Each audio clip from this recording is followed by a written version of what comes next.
I'm Wes Kosova. Today on The Big Take, Bloomberg's Israel bureau chief Ethan Bronner is here again from Tel Aviv to tell us about the latest developments in the Israel-Hamas war.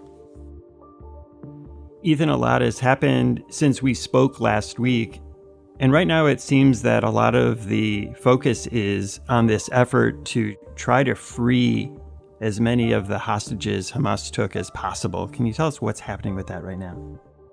There are numerous and very delicate negotiations underway all through the country of Qatar, which plays host to a bunch of Hamas leaders, political leaders, and also which has been spending a lot of money in Gaza through Hamas in recent years with Israeli acceptance. So the attempt here is focused largely on we don't know how many, but some dozens of foreigners and dual nationals, American, French, British, Chinese, Filipinos. Many of them are dual nationals, that they're Israelis who come from somewhere, but a bunch of them were visiting or working here, in the case of the Thai workers, for example. So there was a release last Friday of a mother and her daughter, Americans from Chicago. The mother is an American Israeli who had been living in the States. And on Monday, Hamas released two more hostages. They're both elderly women who lived on a kibbutz that Hamas attacked on October 7th. Breaking news in the Middle East, where two hostages taken by Hamas were just released. It comes 3 days after Hamas released the first hostages, two Americans, in a deal brokered by Qatar's government. I think that this attempt is quite significant because I think that it is causing the Israelis to slow down in what they're doing in terms of their ground invasion. And it is a reason for foreign countries to really have an influence here, particularly the United States.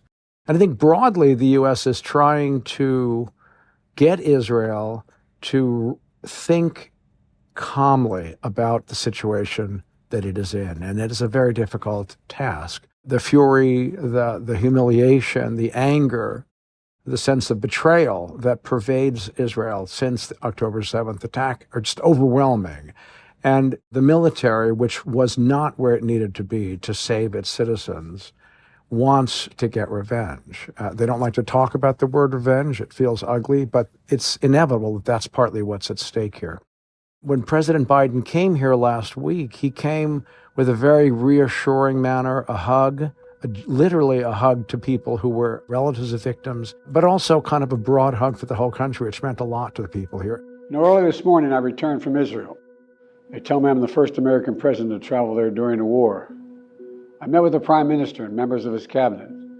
And most movingly, I met with Israelis who had personally lived through horrific horror of the attack by Hamas on the 7th of October. As I told the families of Americans being held captive by Hamas, we're pursuing every avenue to bring their loved ones home. As president, there is no higher priority for me than the safety of Americans held hostage. It also allowed him and Secretary of State Antony Blinken to have an impact on the conversations that are going on at the highest level. So all of that is partly has to do with these hostages and partly has to do with the American concern that this conflict could spread from Gaza to the north and Lebanon. Ethan, do we know how many hostages there are alive now who were taken by Hamas into Gaza? We don't know exactly. The Israelis speak of a number in the 220s now, but I've been told reliably that that includes several dozen who are dead. That is, there are people who are missing, and they believe that Hamas took their bodies into Gaza as part of a negotiation process. We know that many of them are hurt. We know that some are ill, some are elderly. There are some very small children. There is, in fact, a small group of prominent Israelis who have made the children their sole focus. They have gotten 86 Nobel laureates to sign a petition. They're going to the UN Security Council. They're trying to say that we're talking about children who are 3 and 5 and 7 who will be deeply and permanently scarred unless they are taken home. Where they're being held in Gaza, we have been told and assume that they're distributed around Gaza Strip in order to prevent easy finding of them by Israel or anybody else. That's what we know. We don't really know the nature of the negotiation. We don't know what Hamas is being offered in exchange. We do know that the Americans wanted to link hostage freedom with aid coming in through the Rafah crossing. The Israelis were not in favor of that. That wasn't quite done that way. But clearly, they'll be offered some kind of form of a ceasefire or something to do with less aggression against them. One has to assume. You mentioned earlier that these negotiations have caused Israel to pause for a moment, and the U.S. and the European Union are also pressing Israel to delay the ground invasion. The big news here this morning is a lot of talk in the Israeli media, it's on the television and all the leading newspapers, that the ground offensive may be delayed for an indeterminate period of time. Both for the hostages, but also to allow more humanitarian aid into Gaza. Is that message being received? So I think it is being received. I would say that we expected a ground invasion to have begun already some days ago. In fact, I was being told reliably on Friday that it was due to start that night. And then when it became clear that there was about to be a hostage release, I was told, again reliably, that it's been called off. For that to happen, I think at the time they assumed there'd be more than 2 people released. So yes, we're quite sure that there has been a rethinking of the ground operation. There are numerous causes for this. First of all, it's going to be an extremely dangerous thing for the Israeli troops to do. Second of all, if in fact huge numbers of people are killed, it will increase the chances of Hezbollah entering in the fray in the north. Third of all, just the idea of those many deaths is bound to cause Israel problems with its relations with other Arab countries that it has been cultivating so closely. And the United States is telling Israel, you also need to ask yourself what happens the day after. There's another thing going on, which is that the Israelis feel they need to send a message to Hezbollah and like-minded militias that are Iran-backed, which is to say, we can play the same kind of game you can. We live in this region. We're not afraid to act by its rules. At the same time, Israel wants to send a message to the U.S., the UK, Germany, and France and Canada that says, we're not like them. We're like you. We're humane. We care about people's lives. That's why we're trying to move people out. So this dual message, which they're in deep contradiction, and which is more important, we don't know. And at the same time that the ground invasion has been paused or halted for the moment, the bombing has intensified and also spread. Yes, it has. So this is partly a desire to maybe delay and limit what will be a ground operation. If they can take care of business from the air and long-range artillery, then they will have less of a need to go in on the ground. And I think that what they began to see in recent days is some sense of Hamas weakness. By the way, Hamas is still shooting missiles at Israel and rockets. So whatever damage they've done, they haven't eliminated it. And it's quite remarkable. Even here in Tel Aviv, 2 or 3 times a day, a missile is incoming from Gaza. So no matter all the things that they've done to sort of limit the ability of Hamas to operate, it hasn't eliminated it at all. Is there any concern that the intensive bombing that Israel is conducting in Gaza could potentially harm the hostages? Of course there is. Hamas has repeatedly asserted that X number of hostages are already dead from the bombings by Israel. Most people are skeptical of what they've said. They have, in some cases, given the names and ID numbers of those they say are dead. Some suspect that they probably brought them in dead, and this is a propaganda effort on their part, because actually these are very important cards for them to play, and they're likely to want to keep them safe. But, I mean, it's perfectly possible, absolutely, that some have died from these bombings. And I will say that from the beginning, Israel has sent a message, which is that nothing is going to stop us from doing what we have to do. Now, every day that goes by from the trauma of October 7th, the slightly less steely everything feels here, right? The idea that, well, we have to think about this in broader terms, rather than just nothing else is going to get in our way. We are going to destroy Hamas. That is beginning to shift. People do not want to die here. They do also want to think about what the future is. There is a debate underway now about how to handle this situation. At the same time, people are deeply, deeply troubled by what it means to have such a savage force, which the Nukhba force was on the 7th of October, on its border, hundreds of meters from them, apparently training to do it again. So it is a dilemma. There's no doubt about it. And the bombing is not only in Gaza, but against Hezbollah, and there has even been bombing in Syria? Yes. Israel is worried about its northern front, both Hezbollah and Palestinian groups that are in southern Lebanon and in Syria. That's right. There have been exchanges on the border and a little bit more deeply into both countries in recent days. Here again, there's a debate within the Israeli security and military community. There are those who've said, you know what? This is our opportunity. We can't live under this kind of threat. Let's take care of the north and the south at the same time. And the United States and others inside here have urged Israel not to do that. It's going to be a little hard to get it all done at once. Focus on Gaza, and what you do in the north, just a tit for tat. Don't go aggressively against Hezbollah. Just make clear to them that you're not going to put up with any kind of attacks, and you'll attack back in proportion. And that has been what's happened. And you don't know exactly what the Americans have promised Israel, but it seems that they have said to them, if you act like that, you can count on us in the north if something truly terrible happens. And the United States, as we know, has sent 2 carrier fleets into the eastern Mediterranean and has increased also Patriot missiles and troops. After the break, the continuing aftershocks of the Gaza hospital bombing.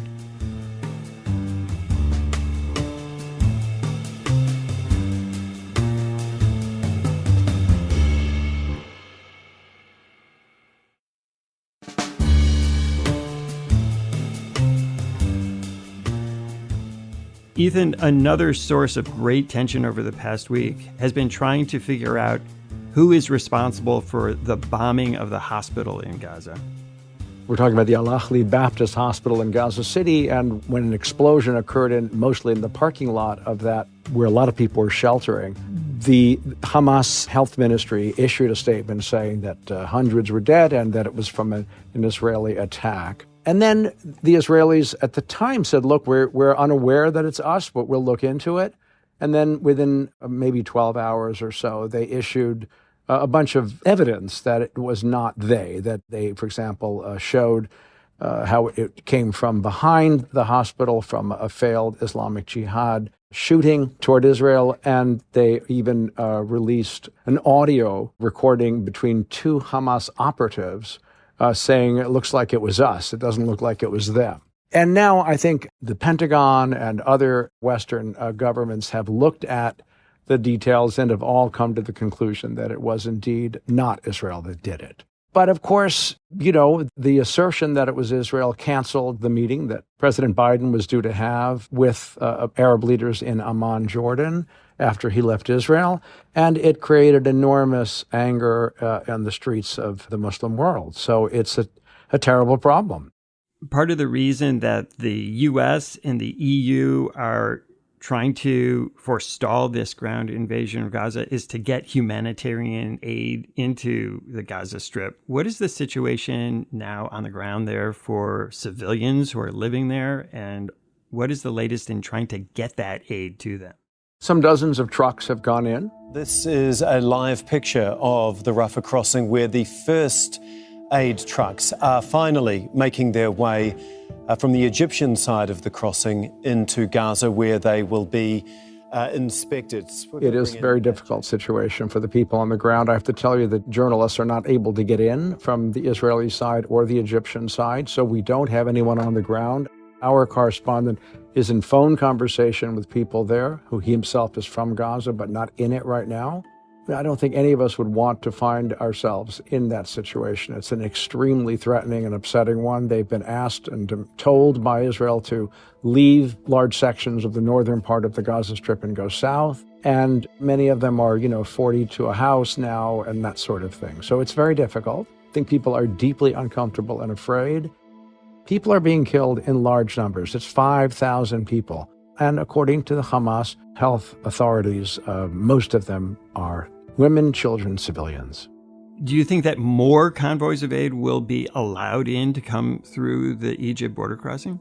It seems so. It seems that more will come in, but this is a very up and down, very unclear situation. And sometimes we look at the camera looking at the Rafah crossing gate to see whether anything is coming in or out, and sometimes yes and sometimes no. How does this advance from here, given all of these various tensions and difficulties trying to figure out the situation? I think that's a good question, Wes. I don't think it's obvious what it means. They remain firm that their goal is the dismantling of Hamas's military and governing infrastructure. So, how you define that obviously is pretty wide open. What they want to do is create a situation that Hamas can no longer be in charge in Gaza. They want someone else in charge. They want to demilitarize the Gaza Strip, and it's a heck of a job to do. The place is quite well armed to its teeth, and there are all these warrens and alleys and tunnels and so forth. And I think we all know from Vietnam, from South Lebanon, from Iraq, from Afghanistan, that urban combat does not tend to end up as the victors being those who've arrived from the outside. It's the people who live there who outlast. And the Israelis have experienced it numerous times. And so I think the idea is that the Americans are saying to them, listen, we hear you, we feel your pain, but think hard about this. And this is a process that's underway hour by hour here still. It is a very fluid situation, Wes. When we talk about this idea of the war escalating and pulling in other countries, what exactly does that look like? What nations might come into this conflict? Is there an appetite among some of these other nations to actually become part of this conflict? If Lebanon got involved in a war with Israel, it will have been dragged in by Hezbollah. Egypt does not want to fight against Israel, but in Sinai, you do have ISIS actors. You do have various characters that are anti-Israel. And one of the things Israel wants to do is sort of move some of the Gazans into Sinai while they do their thing in Gaza. And Egypt is saying, no way, we're not doing that. We're not letting you do that to us. So I don't think there's any appetite there. And I actually don't think at the moment that Iran wants to go to war with Israel either. So that's why it's so complicated. It's just Israel against these militias, and it's a tough battle. When we come back, how Joe Biden's Oval Office address was received in Israel.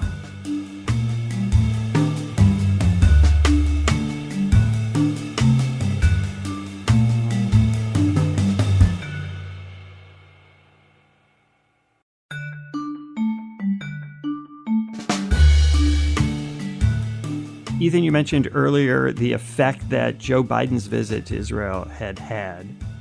He then gave an address to the American people talking about the U.S. standing by Israel. What sort of effect has that had in Israel, especially because the U.S. Congress, of course, because of the politics, has been frozen and isn't able to give the aid that Biden wants to give to Israel? I'm not sure that the Israelis have focused closely on the dysfunction in Congress, but they certainly felt incredible gratitude for what Biden did and said when he came here, and then what he said in the Oval Office and his request for $14 billion in additional military aid for this country. In Israel, we must make sure that they have what they need to protect their people today and always.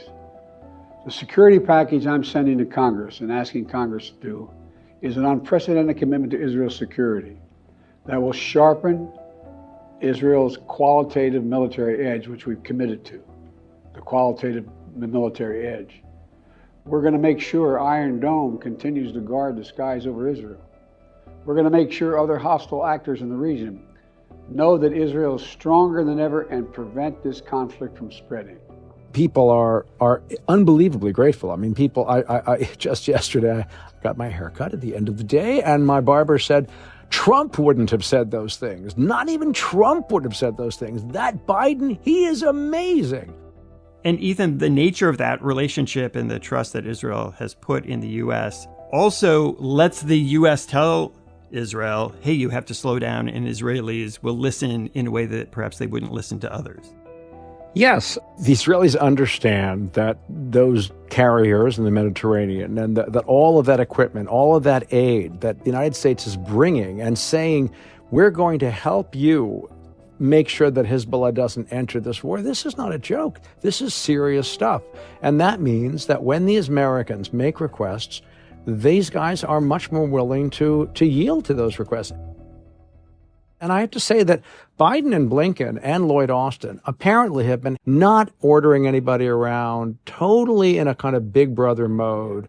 You know, we feel your pain. We know how awful this is. We know how terrible Hamas and Hezbollah have been toward you. We're here to help. And now that we're here to help, you might want to do X or Y. That's how they're handling it. And the Israelis are very appreciative. And yet the ground invasion, you think, is still inevitable. I mean, it's that the phrase is invasion, the word invasion, that might be a problem. There's no doubt in my mind that ground troops will enter Gaza.